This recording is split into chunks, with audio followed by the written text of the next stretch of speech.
मित्रों, मानसून ऋतु में कफ वाली खांसी आती है। कई बार वाइट कफ आता है, कई बार येलोइश कफ आता है, कई बार कफ में स्मेल आती है और बार बार कफिंग करना पड़ता है।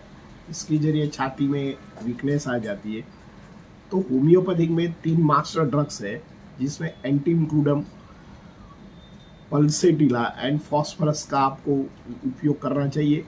ये दवा हमारे जो लंग्स में जो म्यूकस बनता है उसको स्टॉप करता है और लंग्स को मजबूत करता है, और जो एक कफ वाली खांसी है उसको जड़ मूल से खत्म करता है।